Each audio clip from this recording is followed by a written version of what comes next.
Okay, good evening. This is the July 19th, 2016 Board of Education meeting. The board has been in closed session for the appointment, employment, compensation, discipline, performance, or dismissal of specific employees of the district.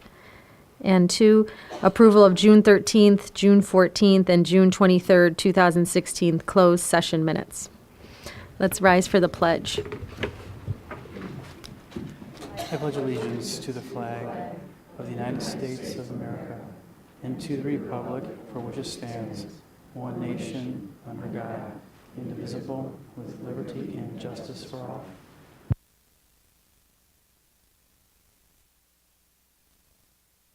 We have public comments now, and we ask that you speak for 3 minutes. First name is Jan Dorner.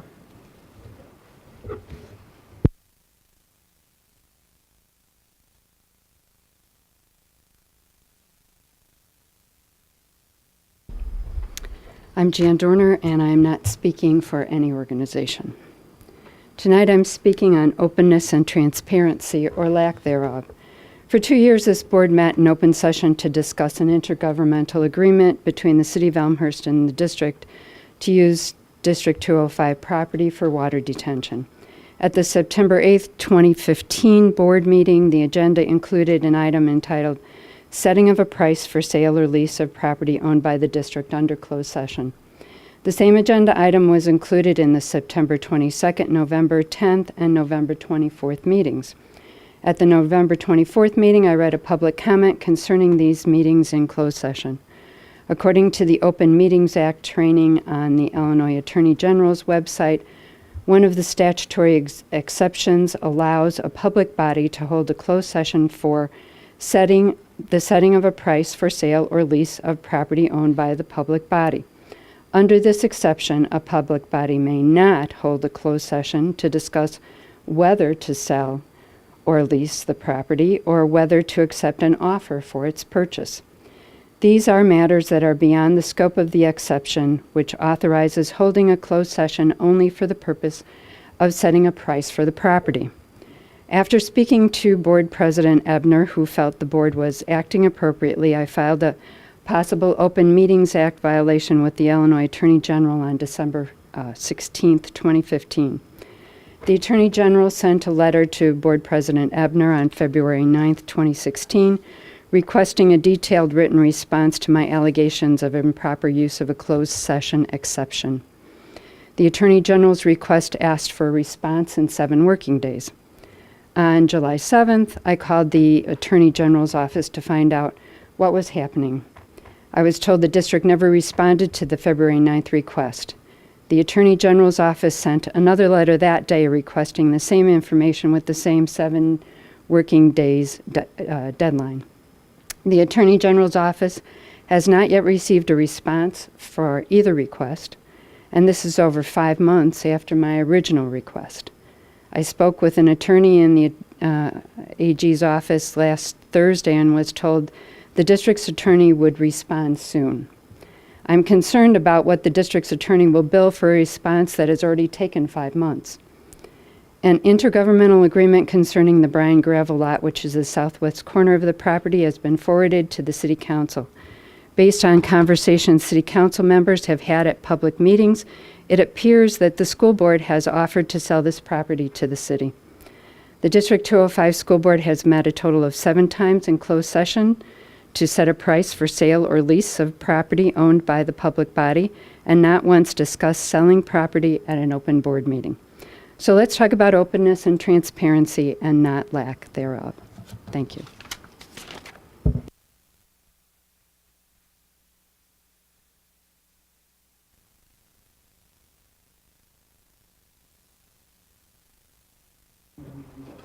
Okay, Lisa O'Halloran.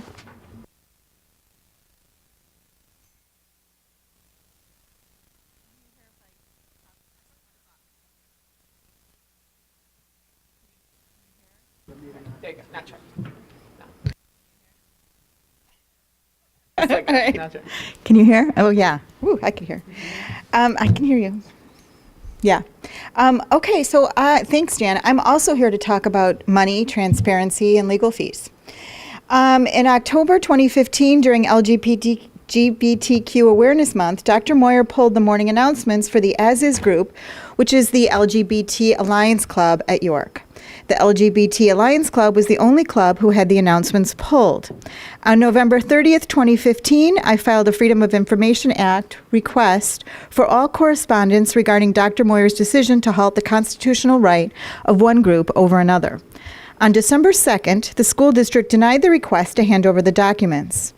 On December 2nd, I filed with the Illinois State's Attorney General a request for review to determine if a violation of the Freedom of Information Act took place by the Elmhurst School District. The state's Attorney General determined that enough information was present to investigate a violation of the Freedom of Information Act.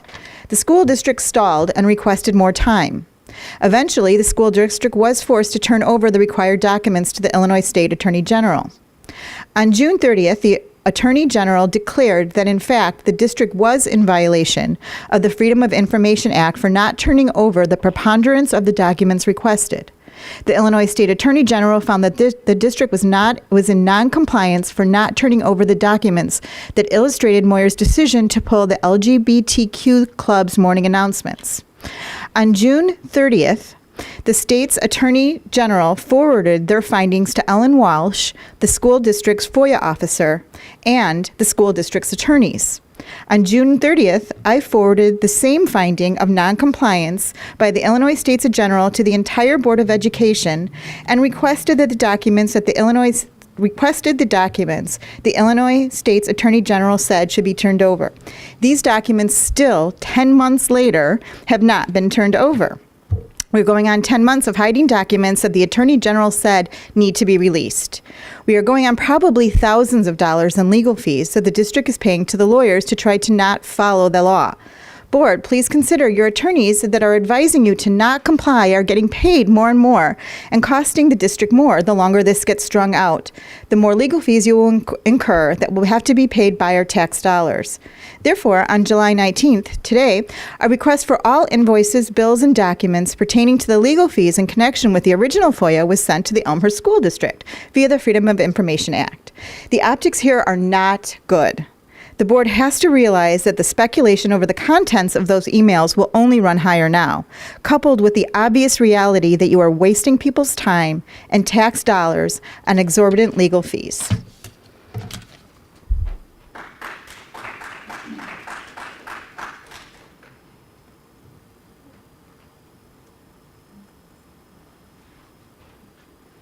Thanks. Okay, we're moving on to presentations. We have student achievement objectives. Thank you.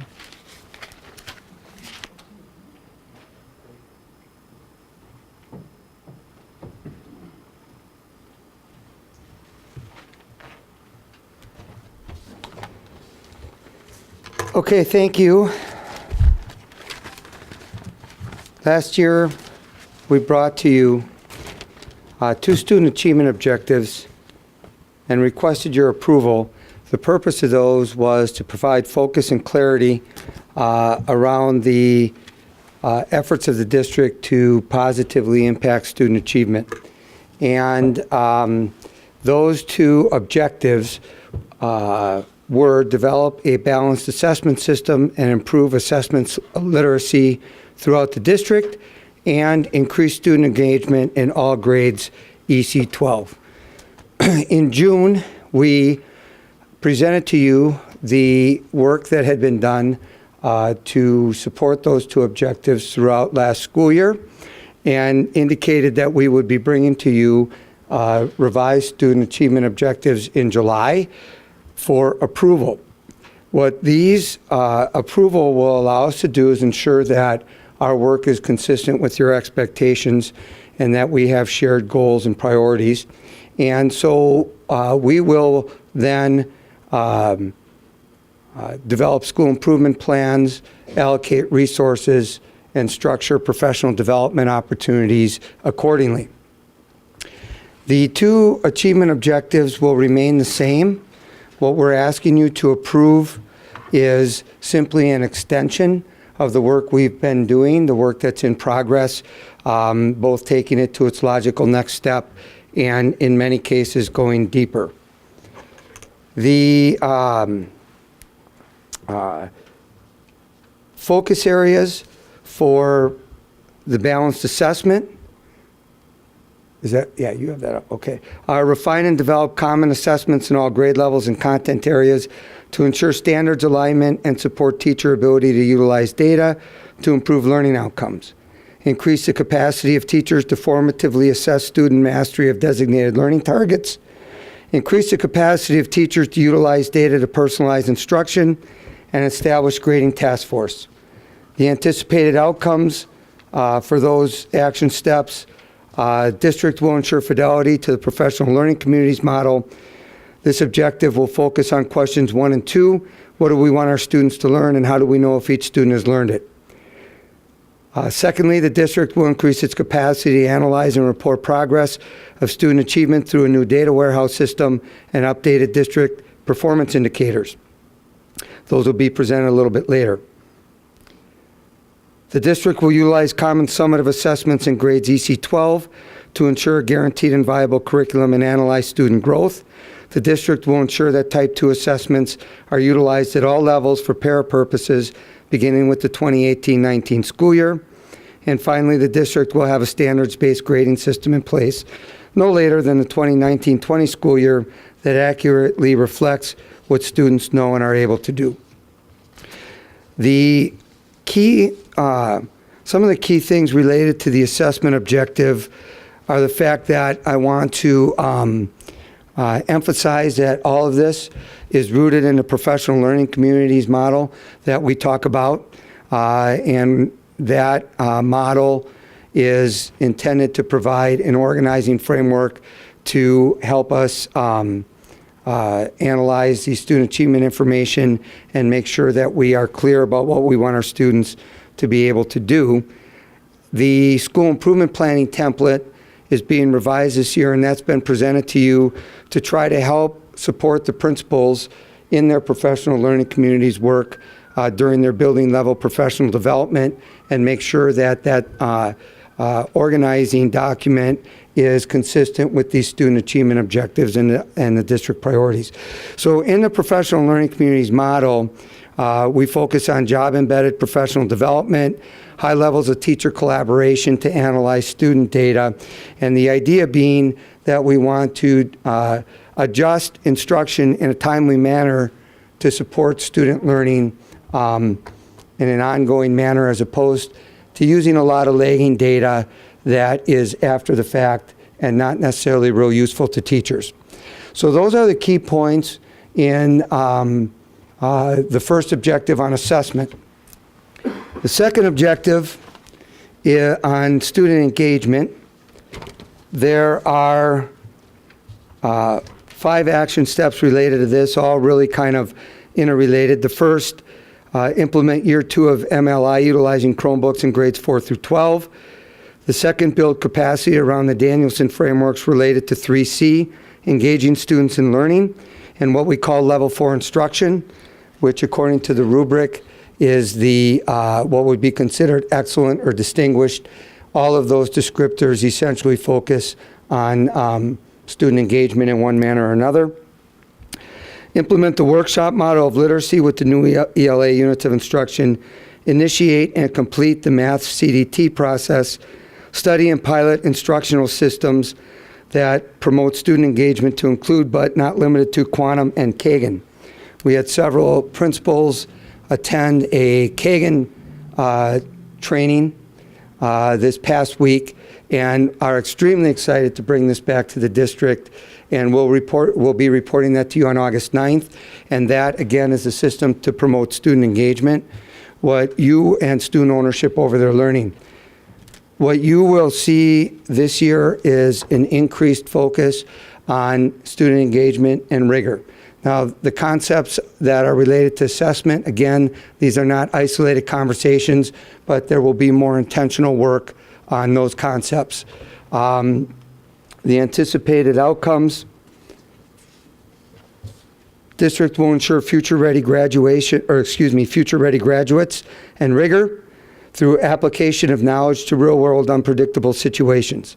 The district will ensure inter-rater reliability and consistency through a common vocabulary interpretation of what excellent teaching looks like, with a focus on students.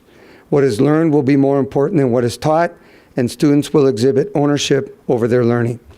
Rigor and the 4 C's will be enhanced through revised curriculum and a greater focus on integrating writing in all content areas. Some of the related things in these objectives, or in this objective related to student engagement, a focus on future-ready skills, 4 C's. We're going to be doing a lot of work with the p21.org website to try to help develop a common understanding of how to operationalize this. What does modern literacy look like? Variety of different related topics. We're going to develop a system of instructional rounds where principals will travel together to various buildings, and they will look for things like learning targets and rigor and student engagement, and they will process this together, and that will be used in a formative way to help guide their feedback to teachers and help with the implementation of their professional development and their their school improvement plans. Additionally, we're going to continue to increase the implementation of Lucy Calkins' writing system. We had many teachers who took off with that, but the implementation was not as consistent as we would want. It was a little spottier. And so we're going to continue to focus on that, continue to focus on writing in all content areas, and to increase the amount of writing in general. And also, as I said earlier, develop units of instruction and assessments that support rigor, student engagement, future-ready skills. Rigor is something that's a term that gets thrown around. Sometimes people misconceptualize that, think it means to make things impossibly difficult or to assign, loads of unnecessary homework or other types of things in the name of rigor. We want rigor to have to do with creating knowledge, applying knowledge, synthesizing information, locating information, and all of those types of concepts that we think more accurately reflect, and many of the researchers and people who do work in this area more accurately reflects what true rigor means. So that's what we're asking you to approve. Again, I just want to emphasize that this is really an extension of the work that's been going on, but I think a little bit later in the presentation, when our principals come up here and talk about the Model Schools Conference, you'll see how we're developing a plan to start to bring some of these things off the paper and actually to life in everyday learning experiences for students.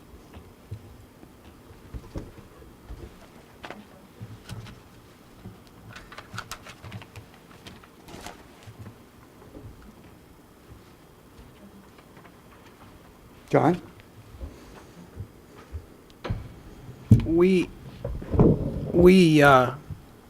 approved these, I guess, in the same format last year, and it was explained, I think, for people out there, that because of your arrival, there wasn't time to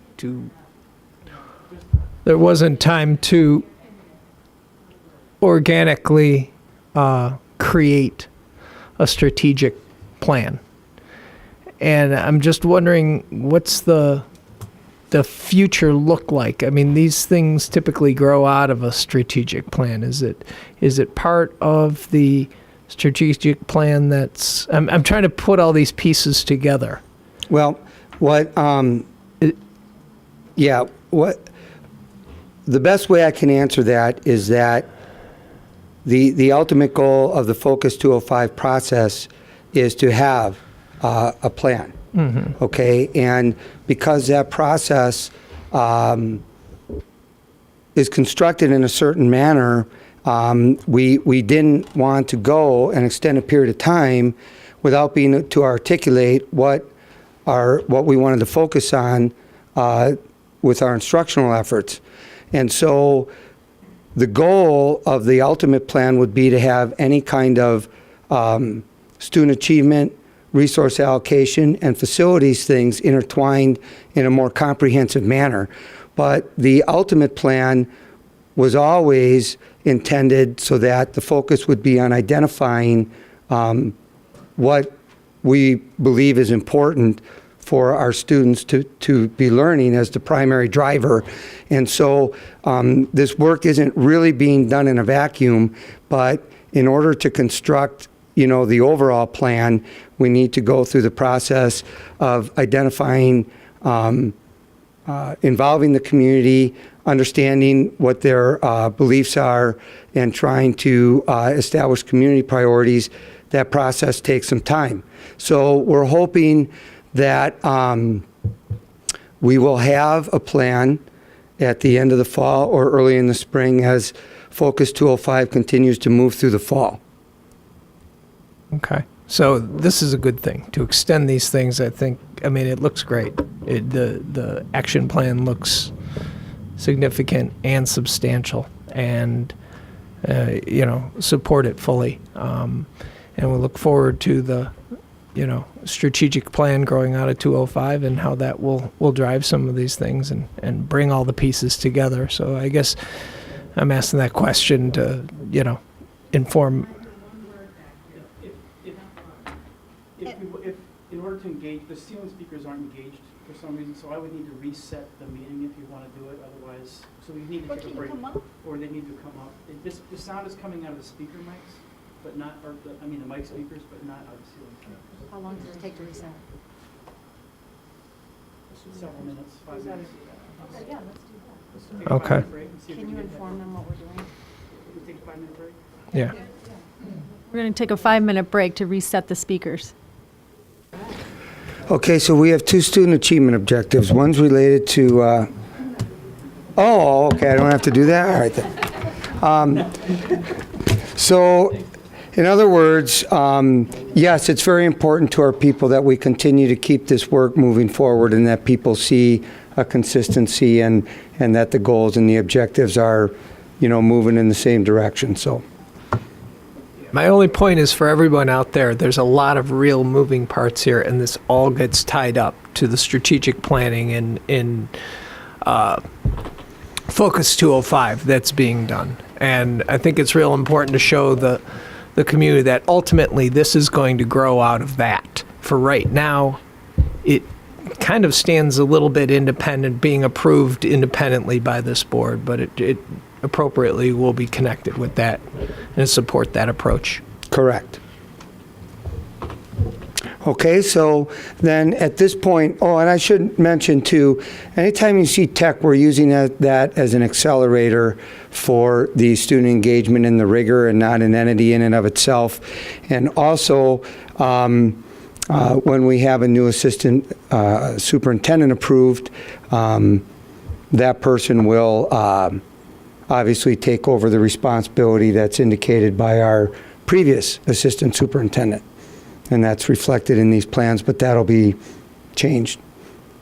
I assume that that would be common knowledge, but I thought maybe since you're approving it, I should actually say that. So at this point, then, I will ask Charles to come up here to talk about the district KPIs.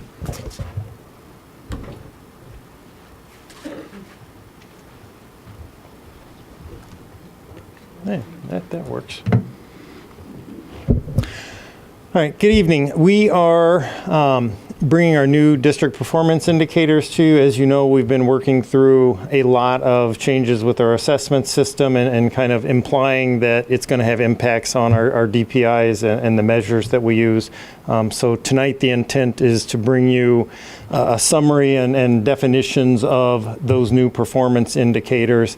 Just to manage expectations, we're not actually sharing data tonight. I'll talk to you more about the time frame and how that will roll out near the end of the presentation. So just to recap some of the things that I think you already know, but that have led to this, the changes in our assessment system that I referred to, one of those is we have pulled back from our use of Spring Map and universally testing all students with Spring Map, largely due to the amount of other required spring testing that has been going on, and not being willing to sacrifice more instructional time for more assessment in the spring. Also, ACT has discontinued Explore and Plan, which were key points that we used for placement into the high school, as well as part of our growth measures at the high school. And the state has moved away from ACT to SAT. Again, I know you're all very familiar with that, but we had DPIs that were reliant on those measures, and that's forced us to make some changes to those. In addition, as long as we were changing things, there were some things that we learned over the last several years, some improvements that we could make. So you're going to see some of these have switched from yearly snapshots to looking at cohorts and how a group of kids is progressing over time. We've made some changes to our ELL measures to give us a better indication of how that program is performing. And also made some tweaks and some changes here and there so that the measures better reflected our original intent and what we actually wanted to get out of those. So jumping into our academic achievement measures and starting with our big end of system measure, which in the past has been our ACT graduating class.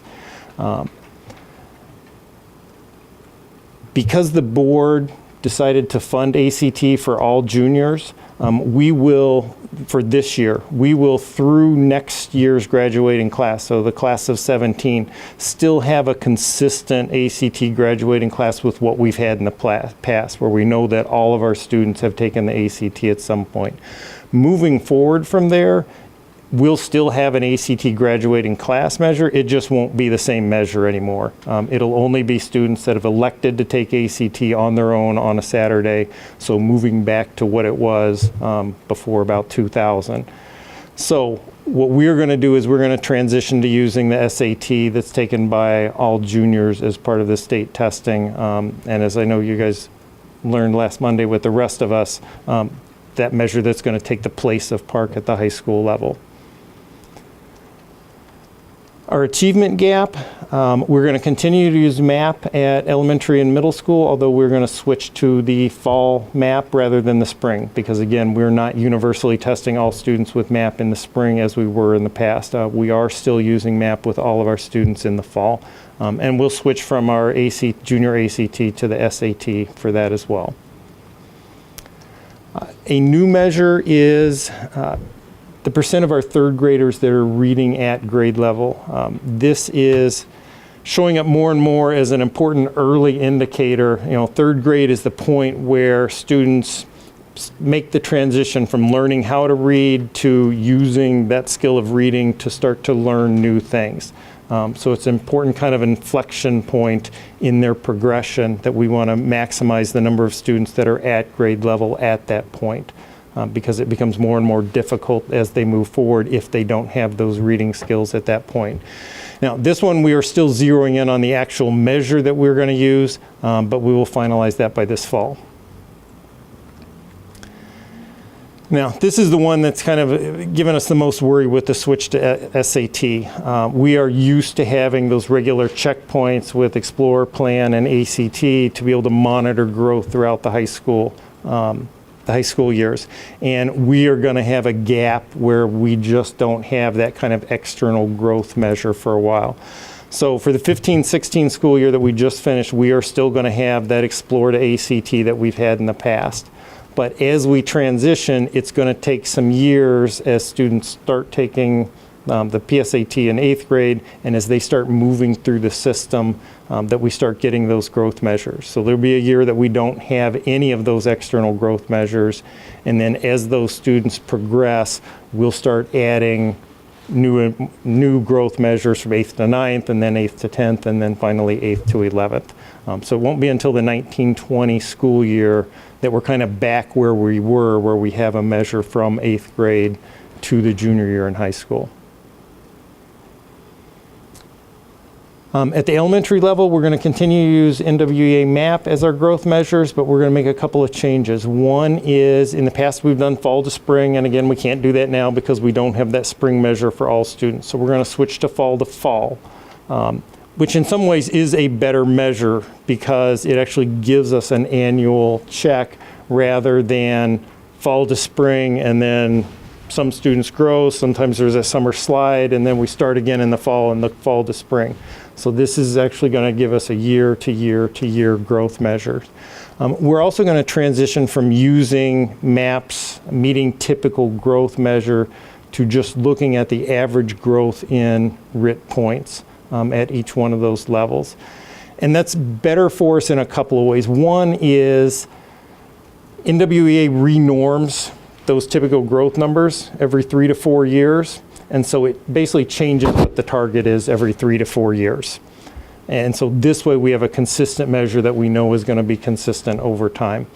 The other thing that it does, anytime you have a kind of a cut score, then it encourages you to look at, okay, students that are near that cut score, students that are on the bubble, we can move them over. When we look at an overall average, basically what that incentivizes is getting the maximum amount of growth out of every kid, no matter where they are on the scale. So you're less likely to ignore someone that's up near the top because they've already hit that benchmark. And not that we would, but you're not going to ignore a kid that's on the other end of the spectrum as well. We've been talking about our ELL measures and some of the reasons why we need a different measure other than just that achievement gap. So there are a couple of those built into this. And the first one is academic growth. So while students are in the ELL program, we'll be monitoring the amount of the growth they get on access from one year to the next. So it is a cohort measure looking from one year to the next for the same group of students. And what we'll report is the number that are growing at the 60th percentile or higher. So that are achieving just beyond kind of average growth. So how many of our students are kind of doing better than what would normally be expected. For college and career readiness, we're going to continue to use our trajectory scores that we've been used to using in the past. We are going to change those rather than giving you the year-to-year snapshot to watching cohorts of kids as they move through the system. So as they start taking MAP and move from 3rd to 4th to 5th grade in elementary school, how many additional kids, how are we doing at moving more and more kids over that line? Which is something that we always tried to look at anyway in the numbers of looking at, okay, 3rd grade last year and 4th grade this year, but those aren't true cohort measures because you've got kids moving in, kids moving out, those kinds of things. So we're going to transition to making this a true cohort measure and watching those groups of kids over time. And then once we've been in the PSAT system for about 3 years, we should probably renorm this to that system. If you remember back, this was originally created using a link between MAP and Explore. So once we have enough data with PSAT, we're going to want to renorm that to the SAT system. Our AP participation measure is one that we designed internally to measure number of students that are participating in the class, so distinct from what ACT or from what College Board reports in terms of number of students getting a 3 or higher, those kinds of measures, because we felt it was important to provide an incentive for as many kids as possible to participate in AP classes. We still think that's important, and we're going to continue to report that. We are, though, going to add a new measure because the opportunities our kids have expanded over the last several years with ACP classes, as well as some of the CTE courses that lead to certification.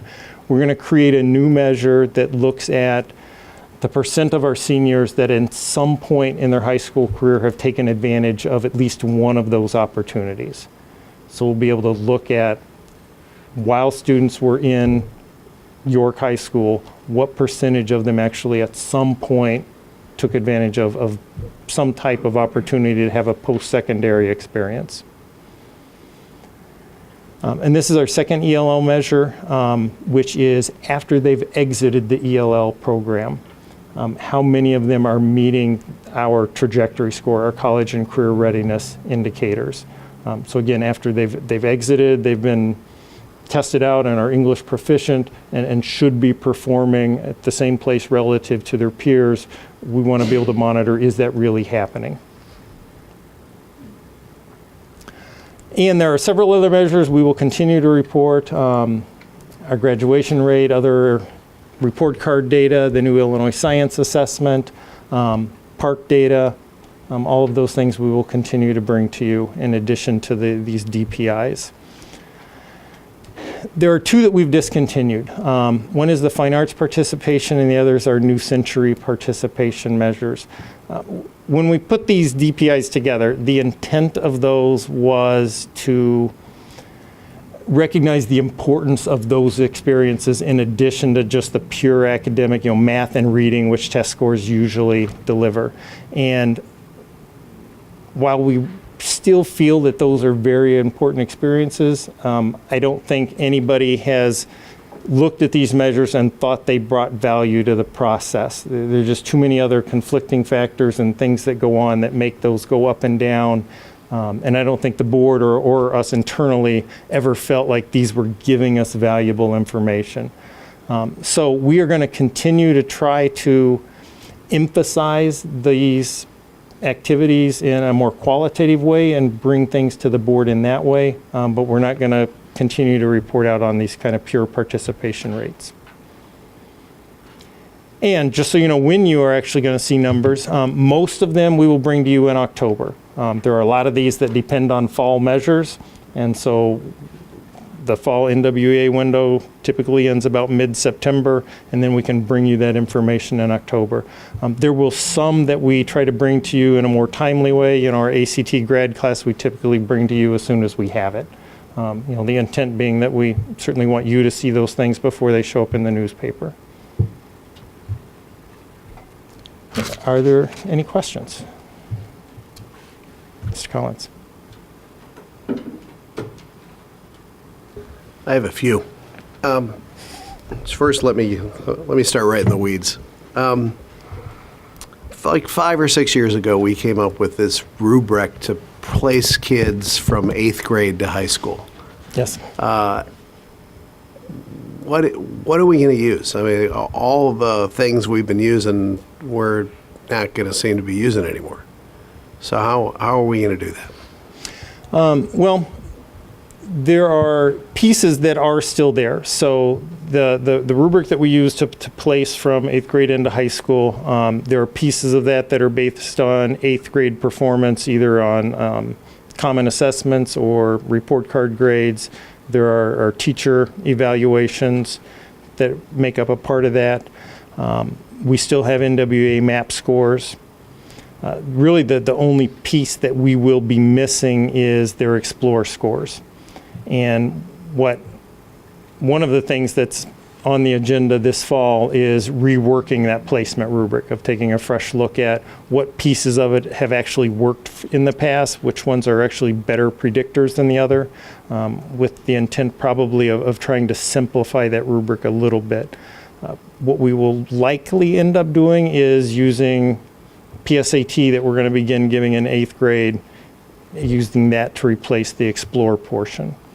And initially we'll be using their concordance index that gives us an idea of, okay, this PSAT score matches with this Explore score, so that we can kind of substitute one in for the other. And we'll probably refine that over time. Are we going to err on excluding or including kids in more challenging classes in high school? I mean, because we've got some data where, I mean, we do have some reliable things that we've been using, clearly, as you point out. But now we have some new stuff that we're not sure what its reliability or correlation is. Jim, I think if I could, Charles, I would, I don't know how much specificity we can give you at this point, other than we've had concerns about the placement process, regardless of the new measures. And I think that that would be something that we haven't had a chance to sit down with the new assistant superintendent, the new high school principal and the new high school principal administration to discuss, but it's something that we certainly intended to discuss early this fall. And obviously, any changes would be things where we would bring those to the board and explain what, our rationale is. So I'm not, I guess, suggesting that the concern isn't legitimate. It's just I'm not sure that we've had enough internal conversations to be able to give you real specific answers. But you're looking at it. I just, my point is just to bring it up. So, okay. My second question is, clearly we're losing a lot of the longitudinal data that we've had in the past. Through no conscious effort of ours, it's just we're dealing with what we're dealt. Chris Bloom always refers to us as we're building the plane as we fly it. Now it seems like we're blindfolding the pilot.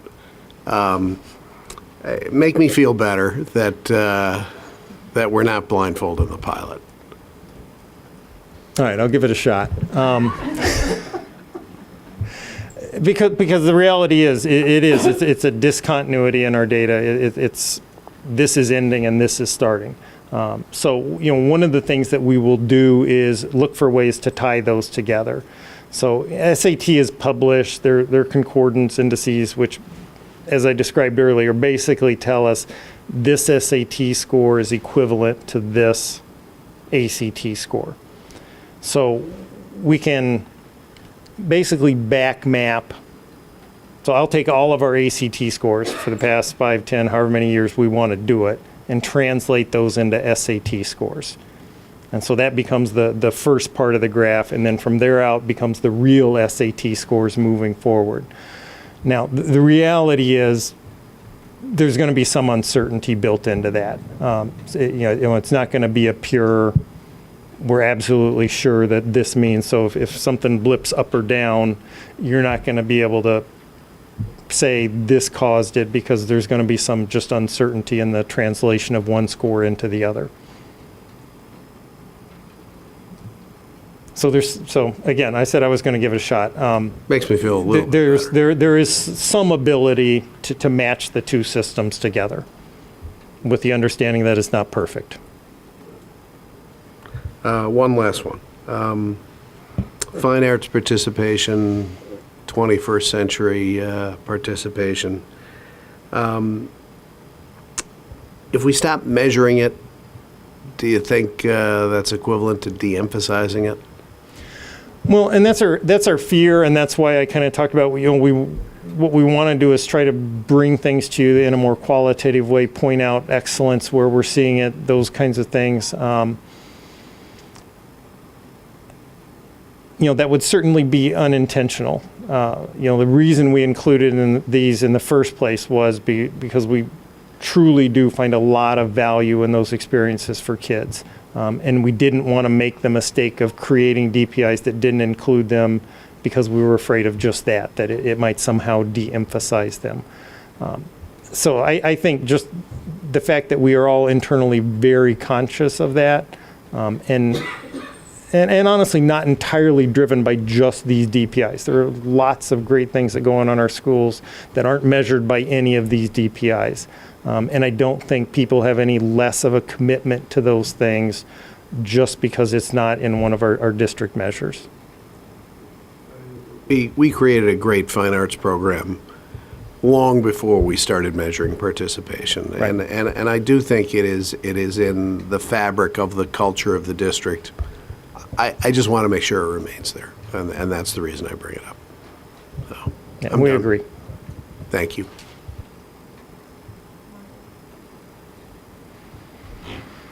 Right. Charles, thank you for the presentation. I wanted to talk about two things that I thought were really exciting that you added in here into the DPIs that we really hadn't done before, and then I'm going to ask for clarification on two. So the exciting things that I'm really excited about is we had this measure that we called college and career readiness, and we focused a lot on college and not very much on career at all. Now, I'm not saying we're 100% there, but we've taken steps to make sure we include things, for any of the certifications that people are taking. Obviously, we expanded to the ACP. So I think that is a positive step to make sure when we're talking about college and career, we're actually including some career pieces. So that's the first one. The other exciting piece that I wanted to highlight on here was our ELL measures that we put in here. And I think those are both very exciting. First off, the first one saying that we're going to look at the percent of EL students that are at the 60% or higher. But then making sure we don't lose those students once they go off of the ELL program, and saying we're still going to monitor and see how they're doing. Because we talk a lot about closing achievement gaps. There's multiple achievement gaps that we have to focus on, but we want to make sure we have a measure in place for those. So I think that is very good. What I'm going to ask you for clarification on, just because I think it's very important, and Jim mentioned it already. It is implied, but I'm just going to ask if, so for the class for this school year, 16-17. Mm-hmm. Okay. Are you going back to ACT? Yes, ACT. Okay. The one before that. This one? Yes, that one. So Okay. to make sure I understand, there's two things that are happening. For the juniors, and maybe make sure I'm correct on here. No, for the senior class, you're going to still measure the ACT. So that for that graduating class of 16-17, we're going to report out what their ACT scores were. Correct. Okay, and at the same time, so we're trying to do this bridge here, because we're transitioning to the juniors, to the SAT. The juniors will be taking, the juniors in 16-17 will be taking the SAT. So we're giving two tests, we're reporting two, no, we're not reporting, but we're trying to manage this process. So we're trying to close out the old while we start the new at the same time. Correct, yeah, and the graduating class, so next school year, the 16-17 school year, we'll actually have both measures, because the graduating class is for the class of 17, the seniors next school year. The SAT will be given to all juniors next school year. So that's kind of that, it's an overlap because the measures are reported at two different points in a student's career. Okay. Yeah, thank you. I think that's important, because we recognize that there's a transition here, and how do you manage it? It's always a little challenging, but you do the best that you can, and we're putting forth our best best effort. About the park, I'm switching up to the park now. There's a second point for clarification.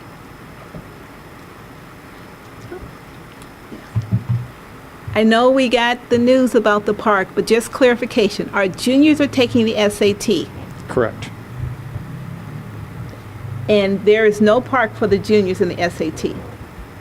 There is no park for the juniors. There's no park at the high school level, because we Here, didn't great. we park tested freshmen Okay. at the high school level.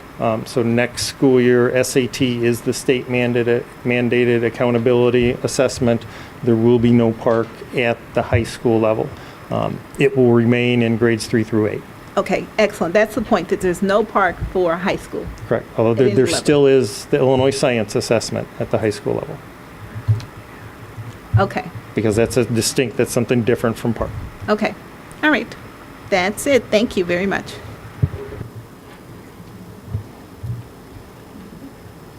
Thanks, Charles. Sure. Two questions, one bigger picture, one specific. The bigger picture is, can you give a sense of what other districts are doing? Are they in the same boat? Are they approaching it the same way? I know some of them don't have DPIs. They're just doing whatever the state asks for. I know that we're trying to look at it more universal within the whole district and try to ensure that we are growing students at every level, not just looking at DPI after the fact. Yeah, and numbers. speaking to, because I think what you're getting at is the switch over from ACT to SAT, so more looking at the high school level. And yes, everybody is in the exact same boat, and have been kind of trudging through that this year and trying to figure out the best path forward.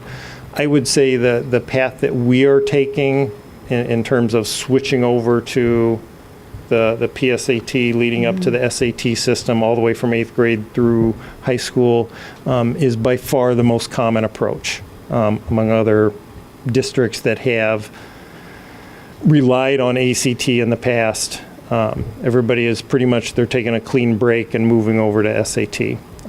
For a couple of reasons. One, again, I think people in, other assessment directors, when we meet and talk, we're all kind of in the same boat a year ago in terms of, everything that's, all of our systems that we've established are basically out the window now, and we're starting fresh. And there was a lot of, fear is not the right word, but just uncertainty about how to move forward. As we learn more about SAT, I think myself and other people in similar roles are becoming much more comfortable with that switch over. It does have some distinct advantages over ACT in terms of being more tightly correlated to the curricular standards that we teach to, some of the opportunities that it provides for low-income students in terms of prepping for the SAT. So SAT College Board and SAT has built a whole kind of system around it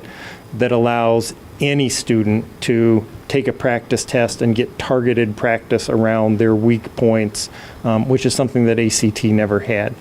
So there are some distinct advantages to it. Now, there is going to be a painful period as we work through transitioning from one system to the other. But our approach, honestly, is the approach that I would say the vast majority of other districts are taking. So then, I don't know if it's necessarily you, but just Dave, in the district, from the standpoint of SAT, since it's new for our students and our parents, I'm assuming that we're going to have a lot of communications with the students and the parents to get them comfortable with SAT versus ACT, what it means to them as they not only prepare for the exams, but entrance into college and then the whole college application. And I'm sure our College and Career Center is ramping up, and there's all kinds of other elements that are around that too. Yeah, and I can, they've already begun that work at the high school. Last spring, our sophomores took a practice SAT rather than the practice ACT that our sophomores normally would have taken, because we knew those sophomores the next year as juniors would be taking SAT. And we will begin ramping up those communications this fall. At the 8th grade parent night that York puts on, a piece of that will be talking about the PSAT that 8th graders will be taking next fall rather than the Explore. But yes, there's going to need to be a lot of outreach and communication around that switchover. Now, the other side of that is, I talked about this at the subcommittee, I think we all have this idea in our head, this picture of ACT and SAT being vastly different experiences for kids. And with the redesign of SAT and some changes that have happened to ACT over the years, they're actually much more similar than they are different now. We all remember the analogies, and you lose points if you get a wrong answer, so you have to decide when it's best to guess and those kinds of things. And all of those things have changed. And truly, the two tests are much more alike than they are different now. But a lot of that will be communicating that so that parents aren't thinking it's the old SAT that they took or had experience with in the past. And I would say the same for changing the rubric for 8th grade to transitioning to high school, that sort of thing, to make sure that we communicate well, students and parents. Absolutely. My specific item is I agree to have AP course participation and to get as many students that want to take AP courses, to have them be challenged.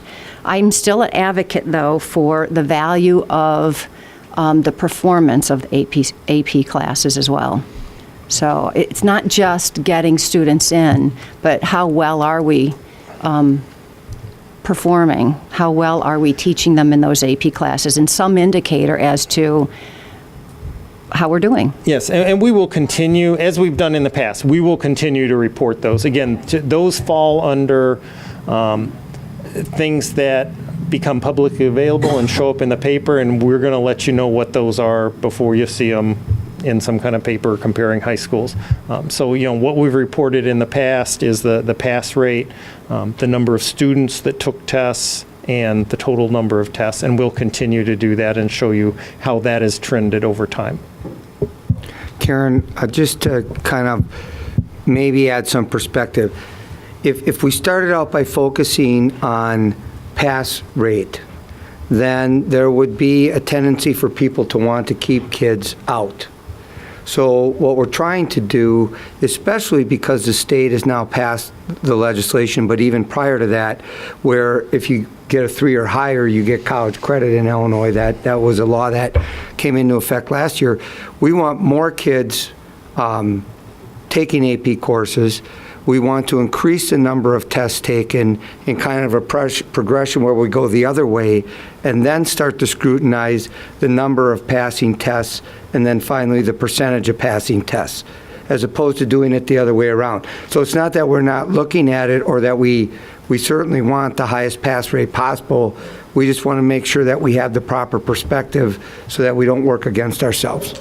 Let me clarify. I do not want us to scrutinize it. What I want us to do is use the information as data, just like we're doing everything else.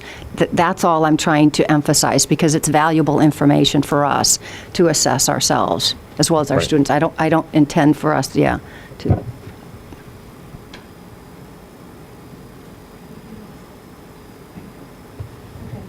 Thanks.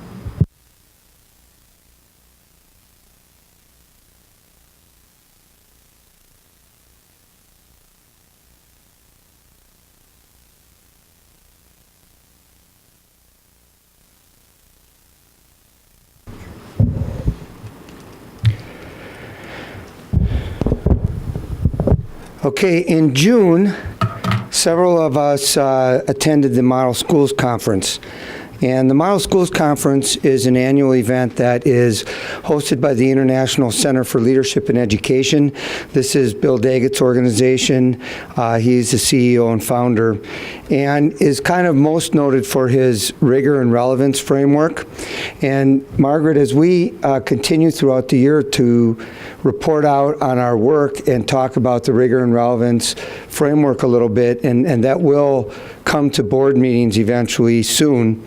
I think you'll see one of the interesting things about that is the focus on both college and career as we talk about rigor. So I when you mentioned that, I thought I would just point that out. I attended various keynotes, featured speakers, and sessions that addressed issues related to preparing future-ready graduates, and other sessions related to the district's role in supporting learning. And we started the conversation last year among our leadership team and with our teachers about a lot of these very important principles. We presented on a lot of these things at Focus 205, actually, when John brought up the planning process. And so in some ways this isn't new, but what is very encouraging and exciting is now what I see a coming together of people starting to develop a common vocabulary, a common approach, a common commitment, a deeper understanding. So we're kind of at a crossroads now where we think we're going to be on the cusp of really actually bringing these types of things to life. And so what I'd like to do now is turn this over to our principals, who are going to share with you some of their takeaways and how they can incorporate these ideas into their work at the building level. Dr. Kostick was also at the conference with us. So they have a plan. I just don't know what it is.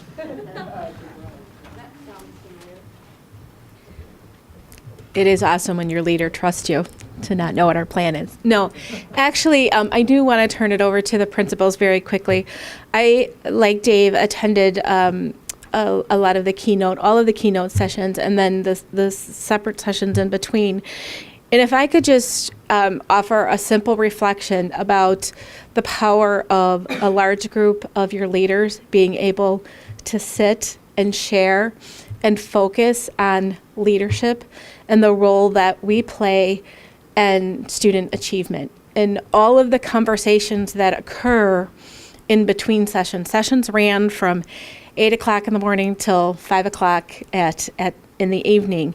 And even one of the opening keynotes was, I think, at 7 o'clock in the evening. So we were at all of these different sessions, and it was awesome and invigorating as a professional to sit back and watch and be a part of the work that these folks are going to share with you. And perhaps the timing of summer and things are a little less hectic and they're not worried about their buildings. One thing that we're always sensitive to is when our principals leave their building, they're torn. They want to leave. They want to work with all of those other things with curriculum and instruction and principal leadership, but at the same time, they're missing what's happening in our buildings. So I think the timing was awesome that they were just able to be there and focus on the work that they need to do as leaders to help their students. So not just the sessions that we went to, it's a national conference, as Dave said. So the information that they have there is so intense and so broad that you need a large group to sort of divide and conquer and then come back together.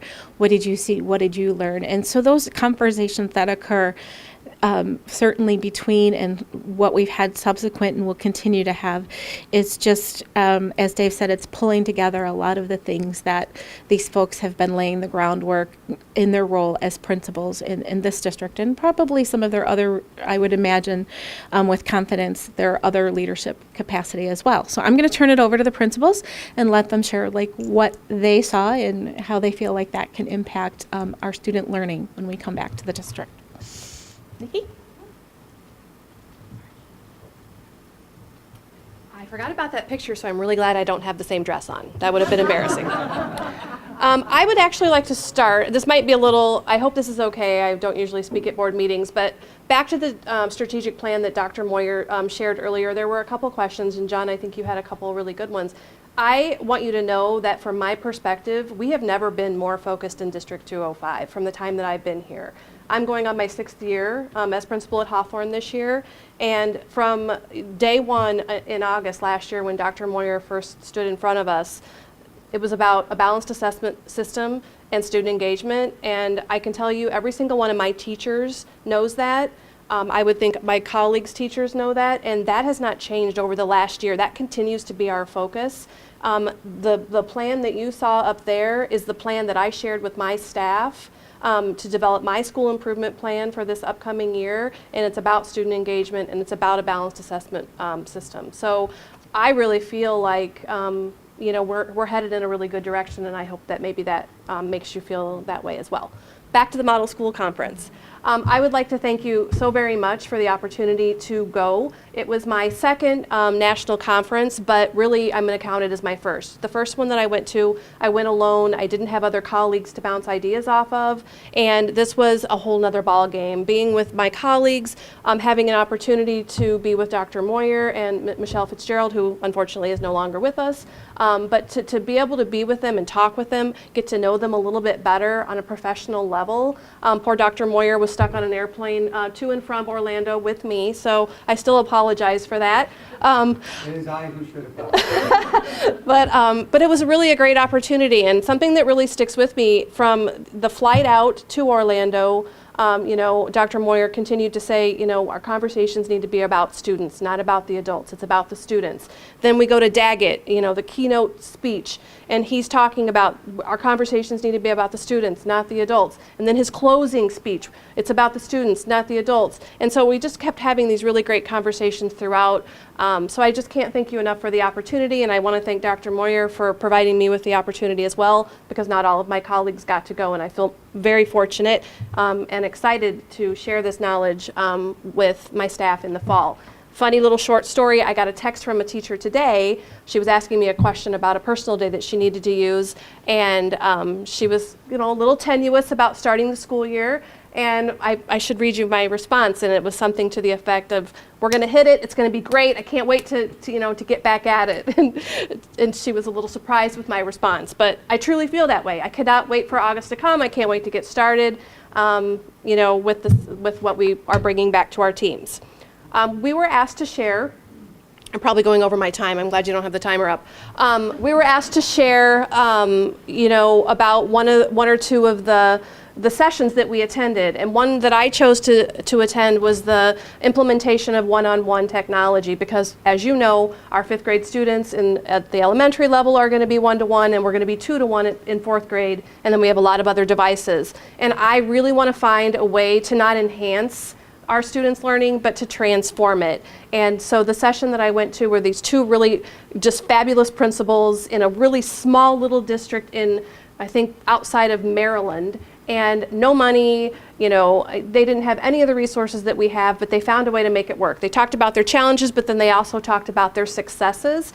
And one of the things I loved about this conference too was they shared everything from their PowerPoints to, I mean, they're so willing to just take it. You guys use it. So they provided us with a survey, and the survey was, the teachers took it at the beginning of the year about where they were with technology, and were the students just using it as a word processor, or were they really transforming their learning?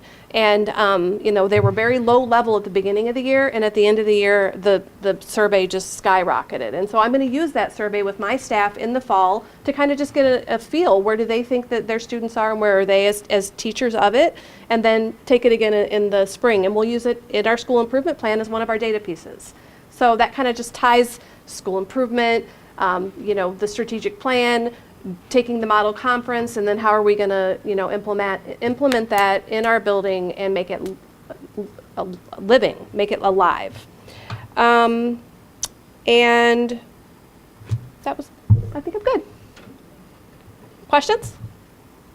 Okay, thanks so much again. I appreciate it.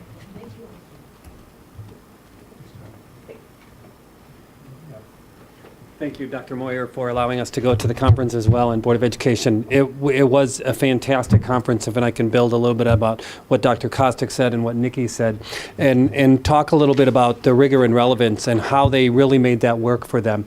These were schools that were taking that rigor and relevance model and making it work for themselves because of a situation that they were in.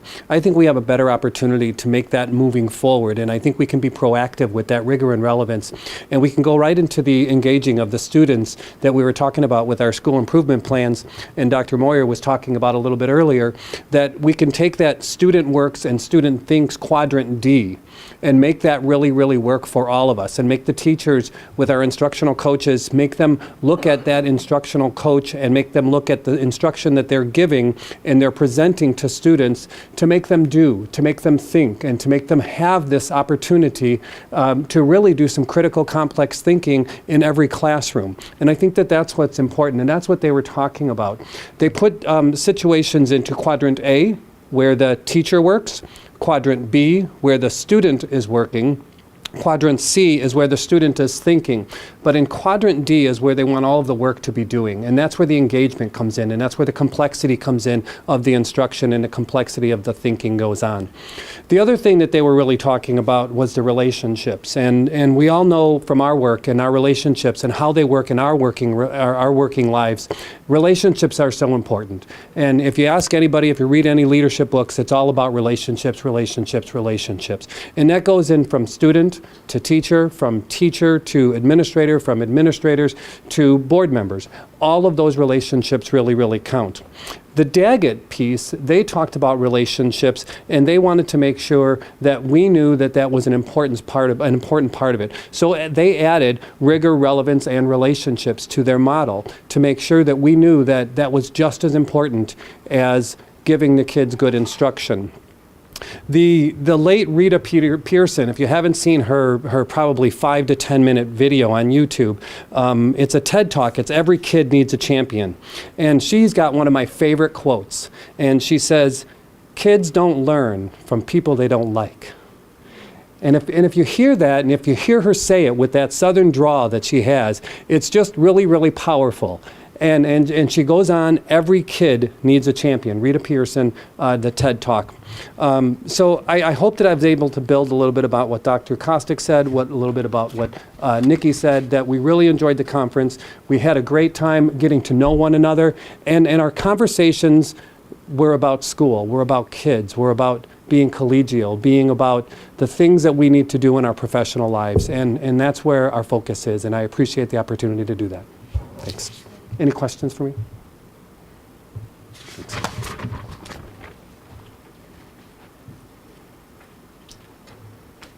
Okay, so I had told Dr. Moyer when we were in Orlando that I will be the lunatic in the room tonight. A lot of these things are things that we've talked about. You've heard the term makerspace maybe, or we've talked a lot about teaching kids to think and mindset and things like that, and I think the conference brings it all together. The traditional model of education doesn't really teach kids to think, it teaches kids to know. They know the right answer. And we want kids to think and ponder kind of deeply what we're looking at, what we're doing. And so going to some of these presentations of schools just like Fisher and schools that are very high achieving and doing some of the same things that these underperforming schools are doing is amazing. We look at the performance indicators right now and think, why are we changing things? Well, I think we're going to be changing instruction. Not radically, but you have kids that have a sense that they can't, that they don't know. And our job is to instill that they can and find ways to make it happen. So I'm going to actualize this a little bit. I am the lunatic in the room. Very high reading, The Little Red Hen. And this is from a first grade lesson. So I don't know if anybody can see it, but the little red hen is riding a bike and has boots on with sticks to extend her little legs so that she can ride her bike to take the wheat to market or to the mill to grind the wheat. And so we asked first graders to think about the problem they might see in this picture. Okay? And repeated the comment that, remember, she's taking the wheat. See, we can see the wheat. Look at that, stack of wheat. She's going to take that to the market. And one of the little kids says, but how's she going to bring it back? She has wings. Well, I don't know. How would that happen? And so within minutes, they started thinking and think, pair, share, and they collaborated, and they drew a lovely bowl. So we tried putting some flour on their picture, and it didn't stay when we tried to ride the bike. So we talked about the idea of dimension, and it has to hold something. It has to have a shape, okay? So we gave them another piece of paper, and we tried again. We got something that looked like a cone, which was fairly interesting, but it fell apart. Well, we finally decided on some materials, and voila, in minutes. Okay, so they decided on paper, tape, glue, and staples. So pretty soon somebody created something that looks kind of like an envelope, fold the flap over, and he needs a rubber band. Well, rubber band isn't on our list, but remember that innovation is about breaking the rules. So with all the technology that we have now in the district, and certainly at Fisher related to Title I, think about things that may be obsolete at this point, like our TRC. They're carrying around their technology. What's going to be the application of a room full of computers? Or could we use those maybe differently? And so we're going to change step by step, not radically, but kind of change the way we're thinking for future focused learning. Okay? Thanks.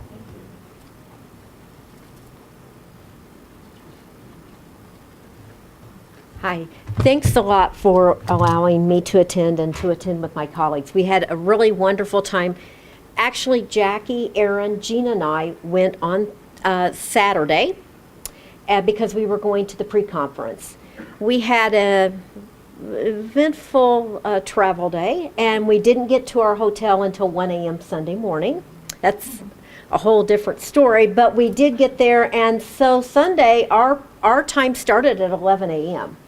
So Jackie and I ended up going to the same conference, the same beginning, and it was with Dr. Daggett, and his presentation was about leading a culture that defines rigorous learning. And so he talked about building culture and the what, the why, and the how of how to do that.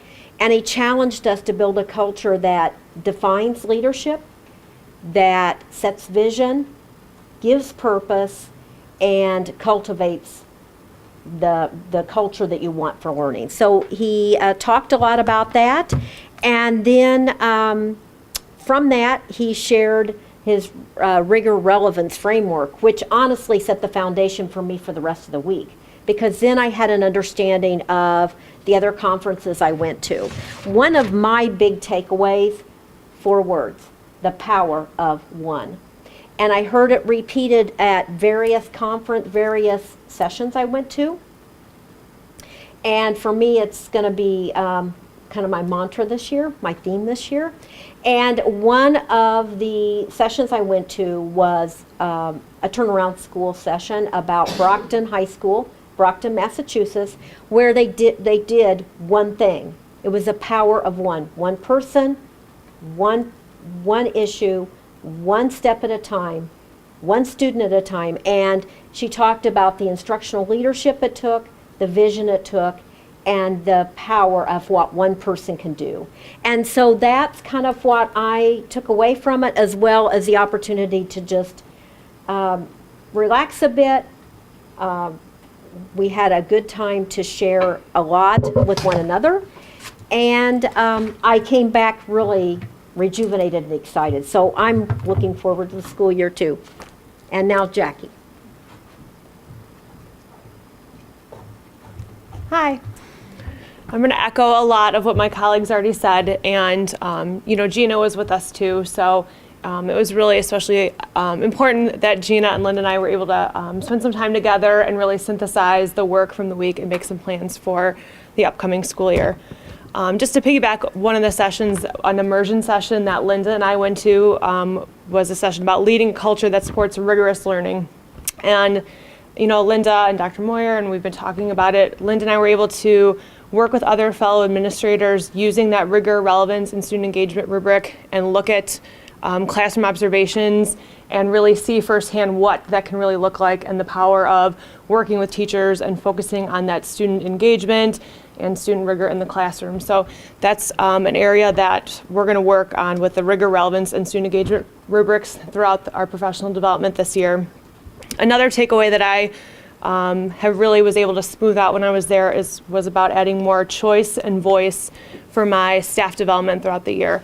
I went to a couple really important or really inspiring sessions where other administrators were talking about how they were able to kind of loosen the reins and give their staff more choice and voice in their professional development. So I was able to process through that with other administrators from a variety of different areas, and I was able to kind of formulate my plan where I can still I'm going to have my staff choose different learning strands, and they'll get to choose what strand that they feel will best support their goal, which also connects to the school improvement plan, as well as the Bryan School Improvement Plan.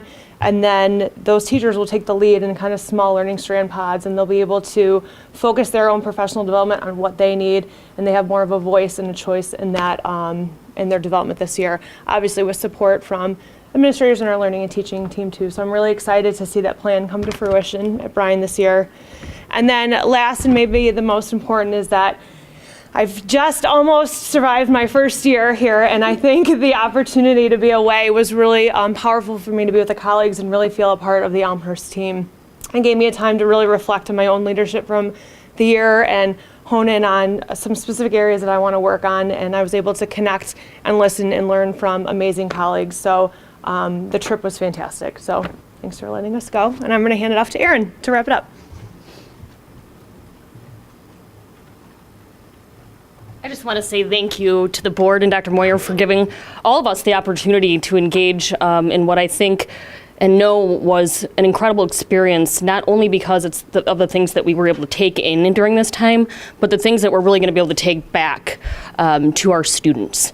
And what I think came resoundingly out of this conference was, what is best for kids? What is our moral imperative when we're talking about each student coming into our buildings, regardless of the age, moving through their educational process and growing? Jose Ortiz hosted a session on ELL that I attended, and he really focused on college and career readiness for all. And that's something that I'm very passionate about as a leader and as an educator in my past and also moving forward. And he said the deep-rooted idea of these kids and those kids needs to be eradicated and replaced with our students, system-wide. The emphasis of the conference really talked about all students learning and growing where he or she thrives. And growth mindset is an extraordinarily powerful tool for all educators to embrace. And I just met with my school improvement team last week, and we worked on analyzing data, growth, and assessment and achievement. And we found some real power in that. But that comes with rigor, relevance, student engagement, and those components need to be critical, explicit, intentional, and revisited over and over again. So I really believe that college, career, and life readiness balance of what we're asking students to do and how we're looking at them as effective individuals leaving our institutions is something that I believe will be critical on the plate at York. But I think one of the challenges for any of us going to these conferences really becomes, is this throwing paint against the wall and seeing what sticks? Or as a board member, I'm thinking, what are you really going to do to operationalize these ideas? So I think that there are three things that I can say based on our collaboration together is one, strong and explicit articulation from kindergarten through high school on the teaching and administrative levels. Coming in new to District 205, having the opportunity to really learn and grow from my own colleagues and talk about how we can make this really maximize the potential of the unit district was extremely powerful for all of us. Two, building servant leadership. I really believe in that. I believe in empowering leaders to lead, to take risks, to make mistakes, to celebrate successes, and to make sure that it's always about the student. So that is something that I really hold close to my own heart. There was a quote shared at the conference that said, "Leadership is not a position. It is a disposition for taking action." And I couldn't agree more. And then finally, professional learning communities. Truly well-defined, explicitly aligned professional learning communities not only empower teachers to lead, but they model for students what true leadership can look like, and they center on student growth achievement through assessment. Now, the assessment landscape's a little tenuous, I think, moving into this year, but we have really digged into that crosswalk that Charles talked about, that matrix between the skills that overlap between the SAT, ACT, and even what Common Core has worked to align. So overall, I think it was an incredible experience, and I'm just looking forward to getting some of this moving in my position. Thank you so much.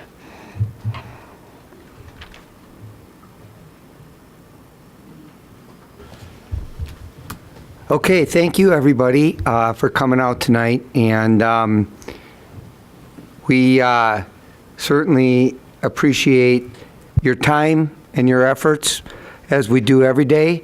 But it's nice to see you out here tonight sharing these experiences, because these will be the types of things that are going to form the foundation of hopefully everything we hear at board meetings from this point forward. And so having your perspective and your ability to articulate what this means and how this is going to look is greatly appreciated. And I enjoyed the conference greatly as well, because some of the things that they hit on about people coming together and starting to make meaning out of this was just incredibly powerful, and it's more powerful than we can really explain. But it was a great, great shared experience. Do you have a question? Go ahead. Or comment? Yeah, go ahead. Yeah. I didn't want the board not to make any comment, so I just want to say thank you so much. Not only for spending the time, not only for looking at what you can do to help out at your buildings, but also look at the alignment from the classroom, which is the student, and of course our teachers, but how important it is, your leadership in that effort, and definitely putting it all together. I mean, this is the first time we're hearing a lot of unit district, and we're hearing it from a lot of you. And so what I'm going to ask on behalf of the board is that we continue to hear these things and then get, as Dr. Moria has done, bringing people in, you know what I mean? You can even bring your teams in to share, what you're doing. And if it's inappropriate, but these are the sorts of things that make this, the hard parts of our jobs, great. And I know that we're already hearing great things about it. And I don't even know if you have been able to put some things together besides you're already talking to your staffs, your teachers, and you already had, Aaron, your not department, forgot the, yeah, all of your key leadership employees at the high school together, and we've heard great things about it already. So thank you. I just wanted to make one observation, and that is that your enthusiasm is absolutely contagious. So thank you. And I just know that enthusiasm is going to end up right in the classrooms in your building. So thank you very much. Thank you. Well said. Okay, moving on to approval of board meeting minutes. Are there any changes proposed for June 13th, June 14th, or June 23rd, 2016 Board of Education meeting minutes? Okay, hearing none, those minutes will stand as presented. Superintendent's consent agenda. Would any board member like to remove an item from the consent agenda?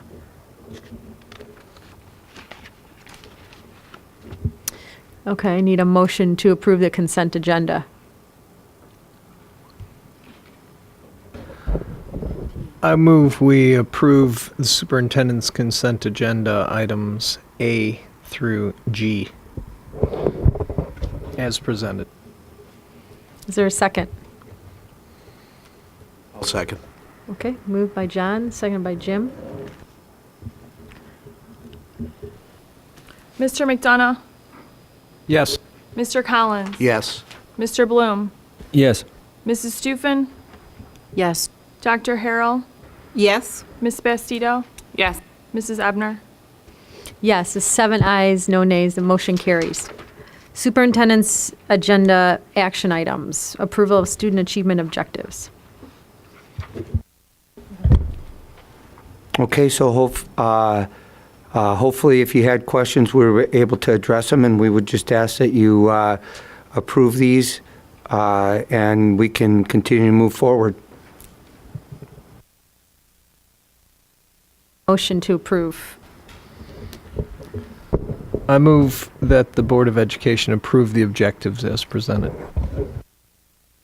Second? I second the motion. Okay, moved by John, seconded by Karen. Any discussion? Okay, hearing none, we can take a voice vote. All in favor say aye. Aye. Aye. All opposed? That motion carries. Approval of Eureka Math Pilot.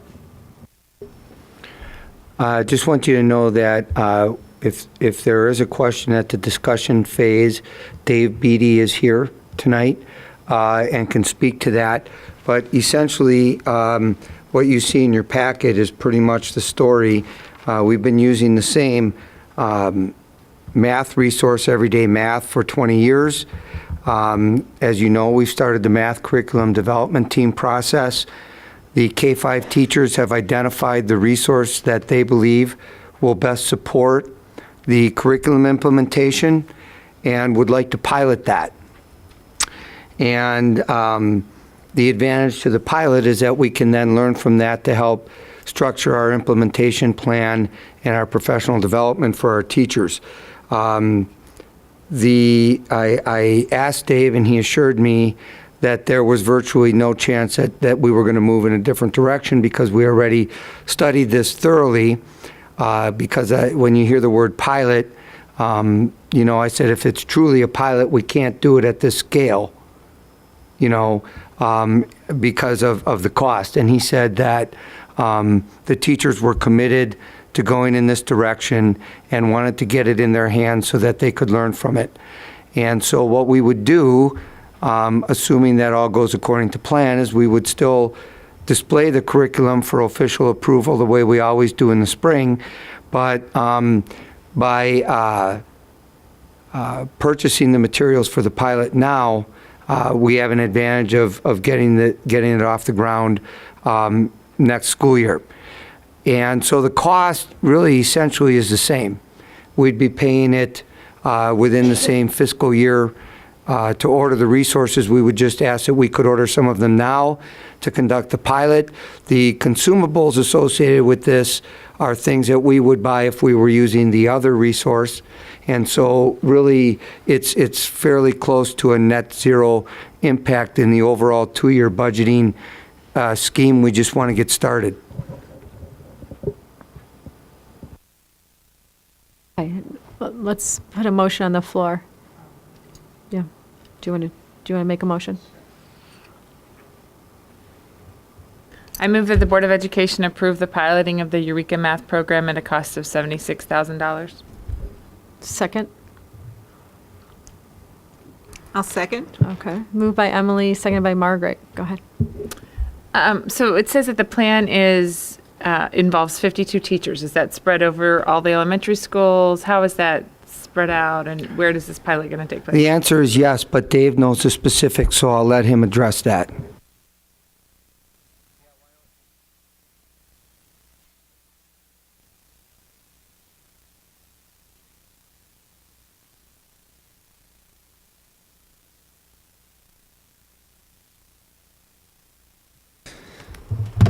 Yeah, so the pilot includes, should I get closer or farther away, doesn't matter. The pilot includes teachers from kindergarten through 5th grade currently, and they're spread in teams throughout the entire district. So because of the PLC structure of the district, it makes the most sense for an entire team of, let's say all the 1st grade teachers at a certain school to be using the same resource so they can then plan together with that same resource and help support one another. So we'll have teams of teachers like that spread throughout the entire district. It won't be an entire school here or entire school there. It'll be, like the 2nd grade team at this school and the 3rd grade team at this other school. There might be multiple 3rd grade teams doing it across the district in multiple schools.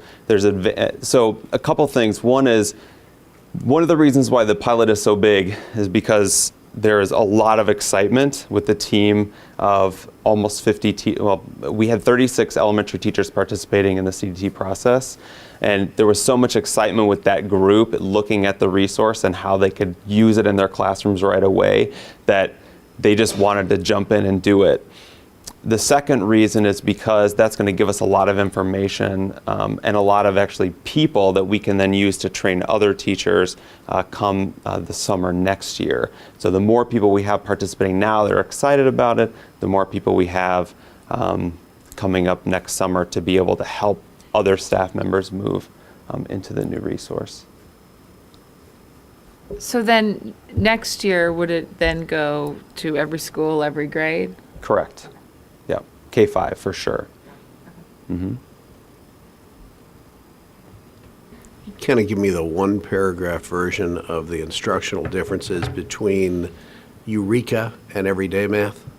So the simple version is Everyday Math has a spiraling structure in which students don't... Let me take a step back. One of the things the Common Core really asks us to do, and that the Illinois Learning Standards asks us to do, is to go deep into topics, to really make sure that students conceptually master mathematics concepts. One of the things that Everyday Math does is that it touches concepts multiple times throughout the course of multiple years.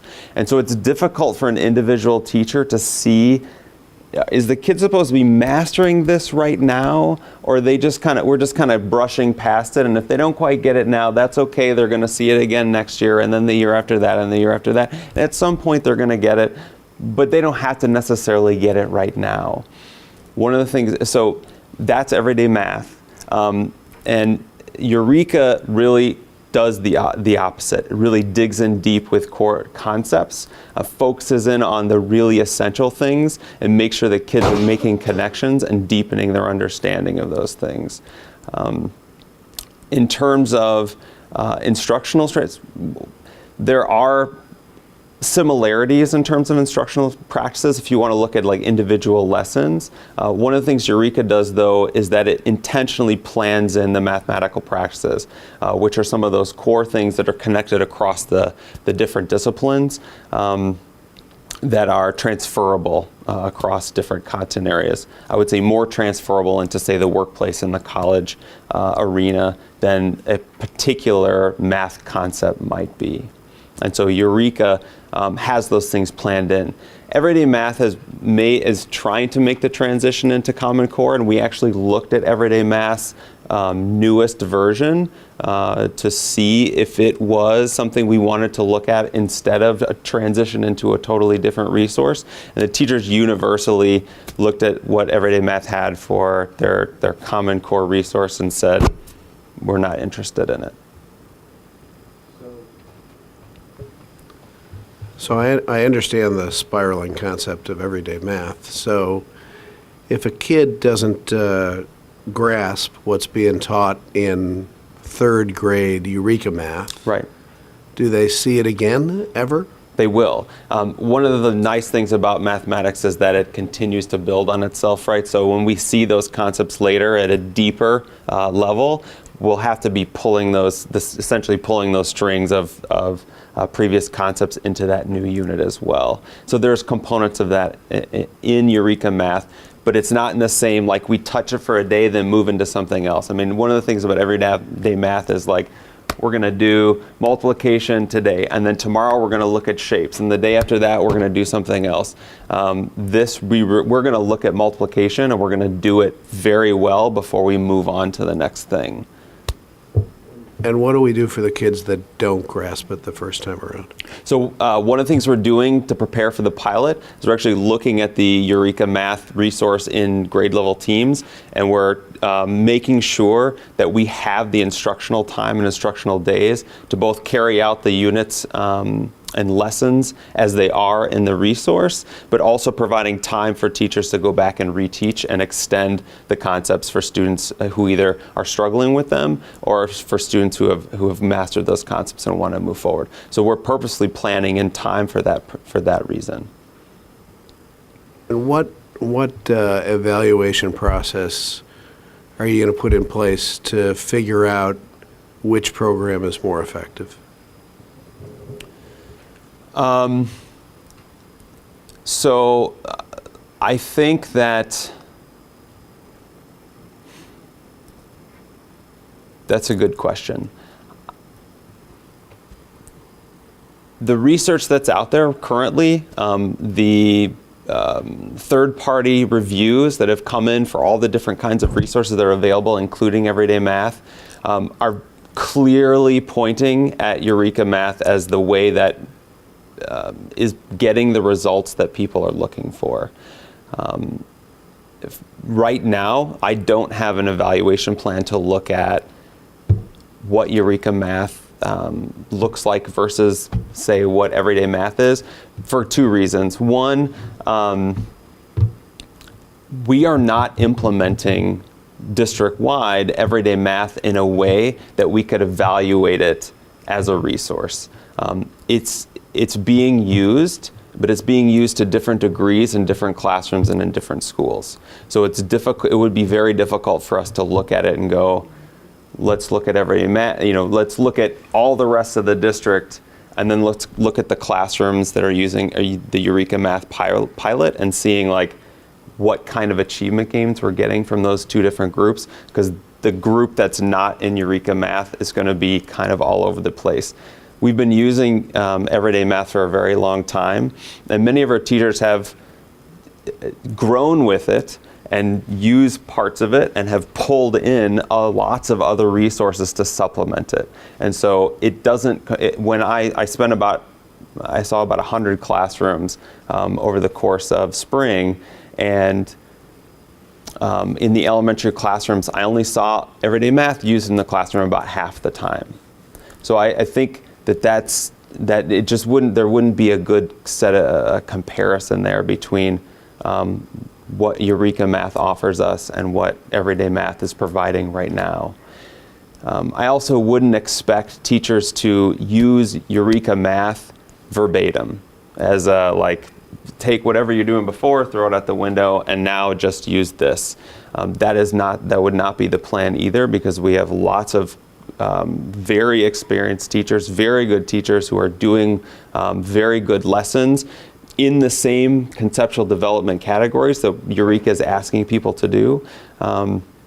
And so what we would do in the pilot is we're going to keep the assessments and the curriculum tight, and the lesson plans in between are things that are loose. So those are things that teachers can make decisions on, how they're going to do this lesson or that lesson, if they're going to supplement the lesson they've done before for years that they know works. For this lesson that they're being given in Eureka Math, they're going to be able to exchange those and do what they think is best.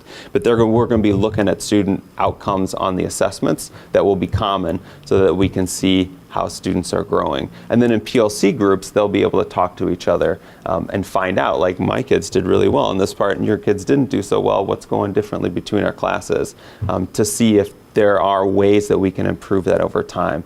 But even in the pilot, I wouldn't expect teachers to 100% do every lesson that's provided in the resource as it is.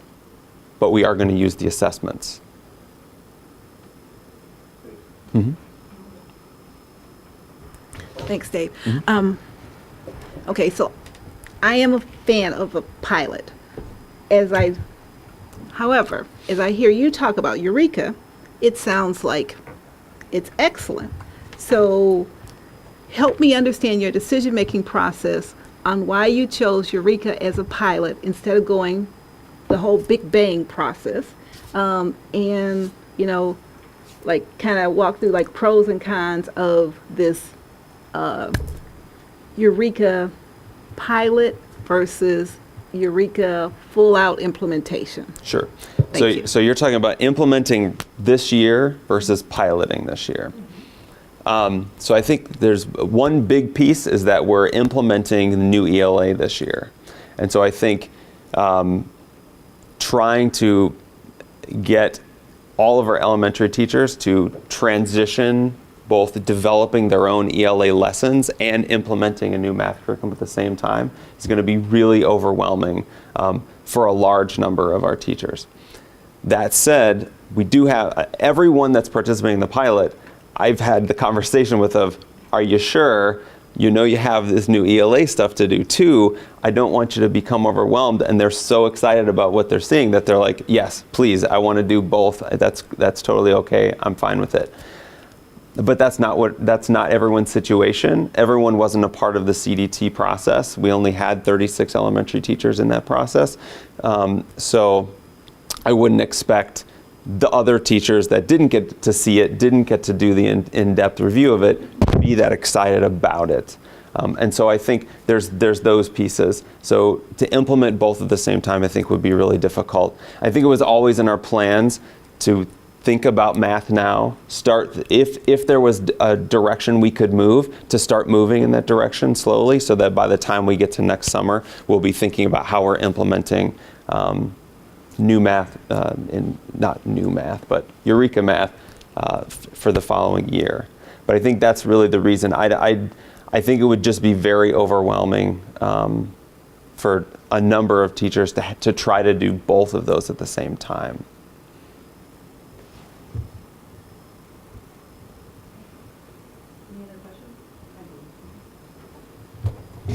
So David, thank you for this. So it's K through 5. Yes. And so we identified that we needed to do something new for math for K through 5, but not for middle school or high school, or? We are also in the process of looking at new things for middle school and high school, but those teams are taking longer to deliberate. They're looking at more resources. They've got some other options that I think are more viable in comparison to the Eureka Math option at those grade levels. And so those teams actually just met with the 6th or 8th grade department chairs this morning to start thinking, to continue the thought process along. How are we going to move this forward? How do we get the teams to look at the things and to make the best decision for them and for our kids moving forward with what resources we might use in math.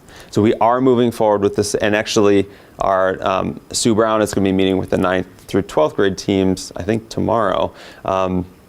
So we are moving forward with that as well. We just haven't gotten to a place where we've chosen any sort of resource to think about how we might pilot those things. But there might be smaller pilots that start to crop up in 6th through 12th grade as we start to identify, but they're not going to be on the scale that we have at the elementary school. I don't anticipate them to be at that same scale. And we would support those pilots differently. One of the great things about Eureka Math is it's actually free. The information is free. All of the materials are free. You can access them on the internet, download them, print them, and it's all open. It's actually open source. You can actually download them and edit them, change them however you want. It's run by a nonprofit called Great Minds, and that gives us a lot of flexibility with doing things like pilots. We can purchase books from them. They have a printer that they'll print the books, the consumables and whatnot. And so that's the plan that I would like to pursue for elementary because of the size of the pilot. But if we were to do some Eureka stuff in 612, I would anticipate we would print materials in-house, just using our copiers to make whatever materials that we would need to support those kinds of pilots. So it'd be a different and smaller in scale. So as we pilot Eureka here K through 5 and we move into middle school and high school, we're looking at easy transferable for the students to move from if they're different programs? Absolutely. Okay. I think that's one of the key things about Illinois' new learning standards being mostly the Common Core standards, is that they are well aligned throughout K-12. So we're not dealing with kind of mishmashed worth of large groups of standards that need to be pared down into things that may or may not vertically align well. So no matter what resource we choose, it will be aligned to the standards, which means it will be vertically aligned throughout K-12. Yep. And the last question is the 50 teachers, are they across the buildings, are they across the levels? Both. Mm-hmm. Thank you very much. Exciting. Thanks. All right. Thank you. Okay. We have one donation tonight. We got to vote. Oh, thank you. Okay, roll call. Ms. Bastido? Yes. Dr. Harrell? Yes. Mr. McDonough? Yes. Mr. Collins? Yes. Mr. Bloom? Yes. Mrs. Stufen? Yes. Mrs. Ebner? Yes, that's 7 ayes, no nays. That motion carries. Okay, we have one donation tonight from Hawthorne. Go ahead. I move that the Board of Education approve acceptance of the donation of a buddy bench in the amount of $633.83. This donation is accepted in accordance with policy number 880, gifts to the district. Second? I second the motion. Thank you. Moved by Emily, seconded by Karen. Go ahead. I just want to say thank you to the Fisher family, who are Hawthorne parents, who donated this gift. And if you're not familiar with the Buddy Bench, it's a neat idea, and I think it's started being used at other schools around the district. And so I encourage people to look into it. And thank you very much to the Fisher family.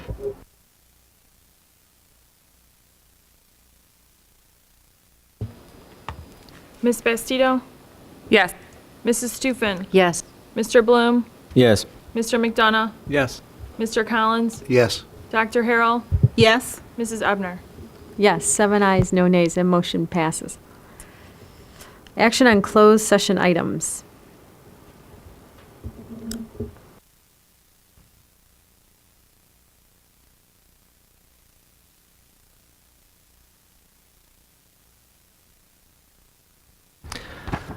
I move that the Board of Education approve Mary Baum as the Assistant Superintendent of Learning and Teaching with a start date of August 3rd, 2016, and a base salary of $143,070. Okay, is there a second? I'll second. Well, moved by John, seconded by Emily. Any discussion? Well, go ahead. I'd say we met Ms. Baum and had a wonderful conversation, and she seems really attuned to the things that are really important. A lot of the stuff we heard tonight from the principals bringing it back, and a lot of the things that we've heard in our discussion, including the discussion we just had right now. And I think this is a very good fit for our district, and we're very supportive, and we wanted to say welcome.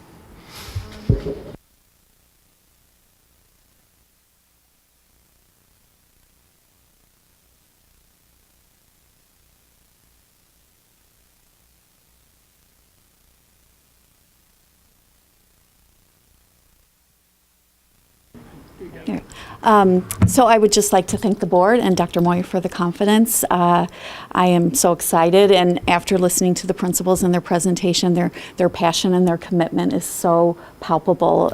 It's just very inspiring, and I'm so excited to lead and work with them and support them in the work that they do in the buildings. The initiatives going on at District 205 are really important for our students, and I think one of the things that echoes what I heard from the interviews and the groups I met with of administrators and teachers and district personnel was the focus on students. And so it's really a privilege to be joining a district that is so student focused. So thank you very much.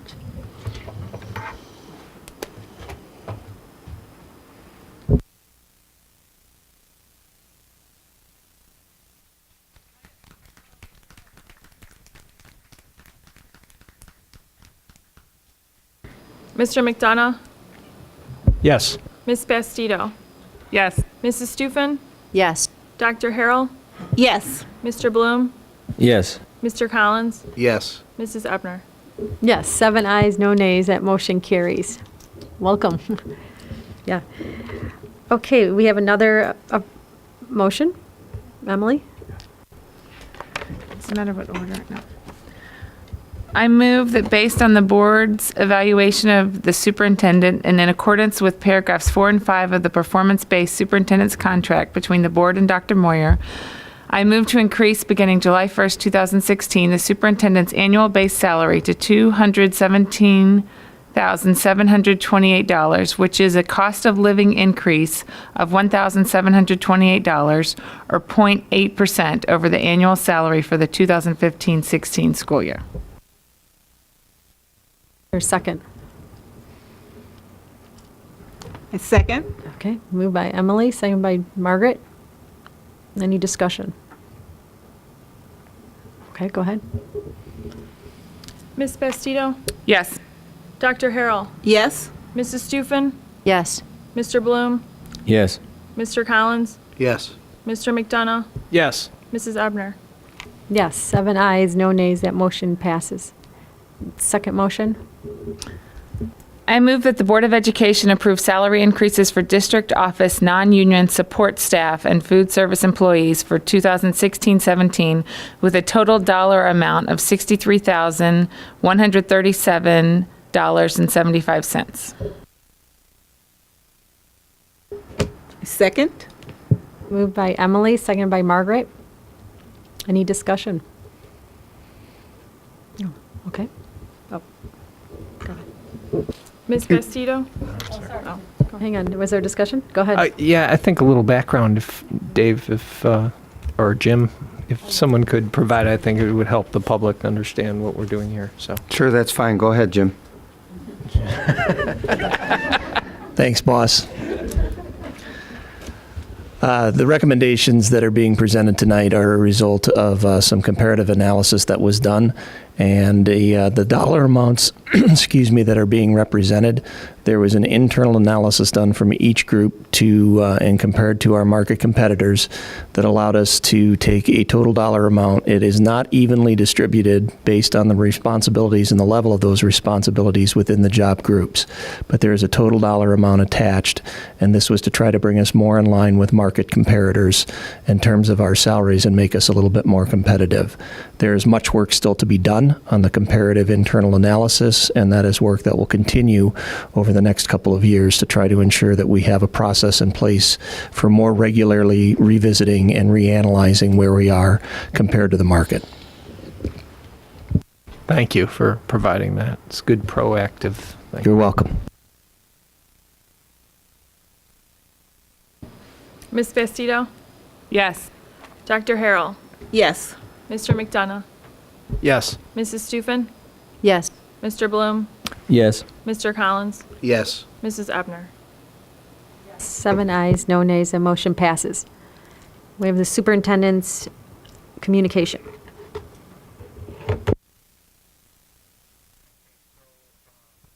Two Freedom of Information Act requests. One requesting information regarding school lockdowns, which was denied. One requesting specific invoices, which was granted. The second item, we had several schools that have received various levels of recognition based on their PBIS work, and I'm going to let Kathy give a brief rundown of exactly what that means. PBIS stands for Positive Behavioral Intervention and Support, and our various schools are at various stages of implementation. And that just had to do, this predates me a little bit, but had to do when each of those schools began implementing the PBIS support and a lot of the philosophies behind it. Although you see the word behavior in the acronym, one of the things to keep in mind is when we think about school climate and school culture, we need to have a positive climate and culture in order to support what we want to do academically. And so PBIS is all about making sure that we have positive school climate so that we can do the things that we want to do when we have students in front of us for learning.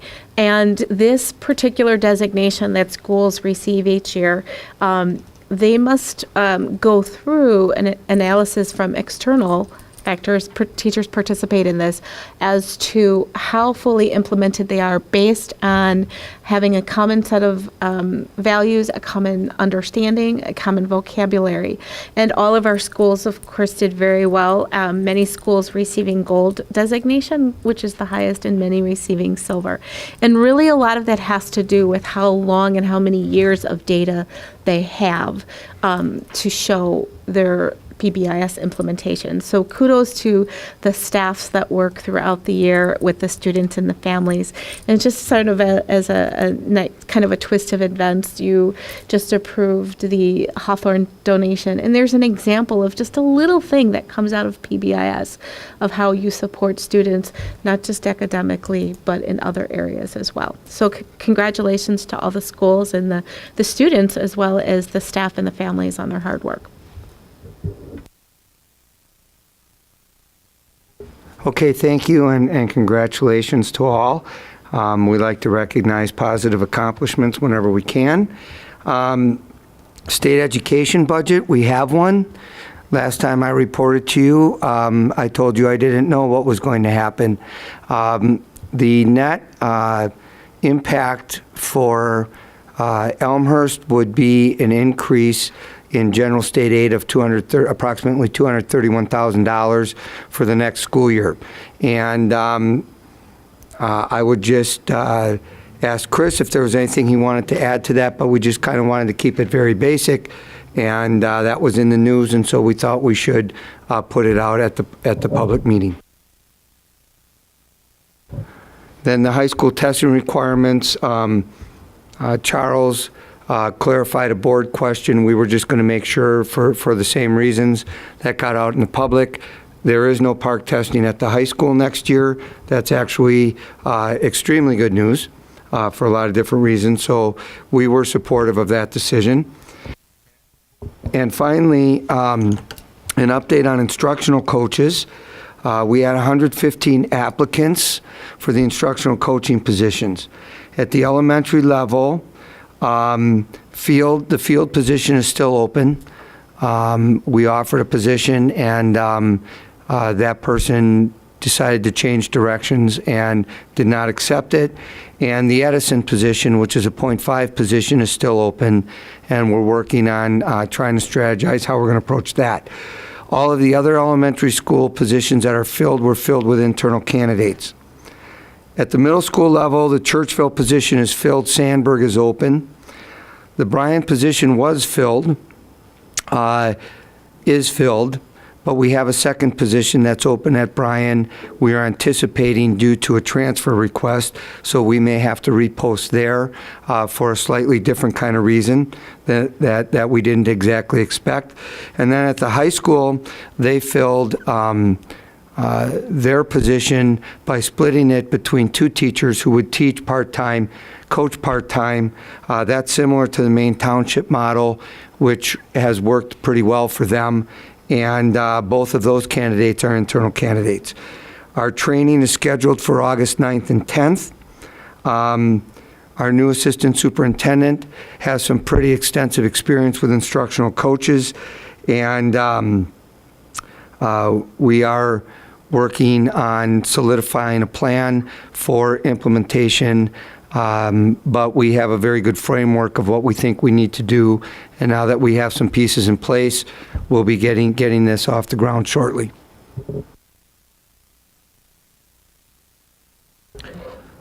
I'm sorry, I think you said, so at the elementary school level, all the instructional coach positions were filled internally? Yeah. Okay. And when is there going to be an announcement about that, or is that public, or? There were a couple of outside coaching positions, and because of the way our policies and HR works, those people will actually have to be approved by you. So we're looking to do that as soon as possible. We, at one point, were hoping we could do it all at once, but we now know that's not going to be possible. So I would say probably as soon as tomorrow, principals and/or one of our district office people will be notifying the candidates, and we'll try to get them to clear the training dates. And then as the new people come on board, hopefully we can get those approved as soon as possible. But you know, I can't guarantee exactly when that will happen.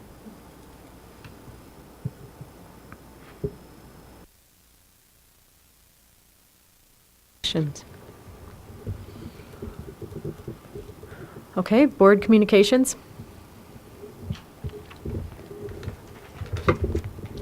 Anybody? Okay, go ahead. I'll jump in. Last Wednesday, Dave Moyer, Dr. Moyer and I attended the City of Elmhurst TIF 5 Joint Review Board meeting to consider the new TIF 5 proposal that the Elmhurst City Council is proposing to approve in August, I believe it is in. It was considered joint review board is made of the taxing bodies whose levy supports the TIF fund. It is a non-binding advisory process that results in a vote to recommend or to make changes or to recommend that it not be passed. But it is a non-binding recommendation. Dave and I attended. We took advantage of the fact that we are one of the larger entities that you find on your tax bill to have two of us sit on the dais and get the benefit of both our expertise and opinions up there. And we both asked questions. We made statements. We, through questioning and then examining the plan of the city, we noted that the post-reception dip in EAV, both in the city of Elmhurst and in the TIF area, seems to have ended, and positive numbers are shown in both citywide and in the TIF. And our concern was that the timing of starting a TIF at this time would capture that natural recovery of EAV in the TIF area. And not only would the district's loss be of ordinary EAV growth, but new growth that might occur in the TIF area. We raised that concern with the city, and they were sensitive to that. Obviously, ordinary growth that's in the EAV gets transferred to the other taxpayers. The new growth is something that is typically just segregated into the TIF fund for 23 years. Dave noted, and I delivered it, that is someone who's graduating in the last year of the TIF wouldn't be born until 2021. So a TIF commits money to a program for a long time. And we brought these issues out. There's also the issue of transferring money away from existing TIFs, known as porting, from TIF 2 and TIF 4. And these would remove dollars that the district would expect and anticipate both from the contractual arrangements in TIF 5, also the natural termination, or rather expiration, of TIF 2, which is supposed to occur in December of this year. We put these things out there, and we described that these are these are real impacts on the district, and we asked for the city's good faith efforts to address and use the increment in the TIF and use the TIF for mutually beneficial goals, and to meet the impacts of the TIF on the school district. So basically, we're looking for a make-whole provision, and Elmhurst has a strong tradition of using make-whole provisions and moderating its TIFs, and we look forward to further discussions with the city of Elmhurst to see how we can use this TIF to broaden the benefit to the community by including addressing some of the impacts on the school district. And we did vote to approve it on the understanding and with good faith that the city will meet with us, continue to discuss it, and hopefully address our very real impacts from the TIF. Thank you. Upcoming meetings, Tuesday, August 9th, Board of Education meeting, Tuesday, August 23rd, Board of Education meeting. Okay, we've come to the end of the agenda. I'll declare the meeting adjourned.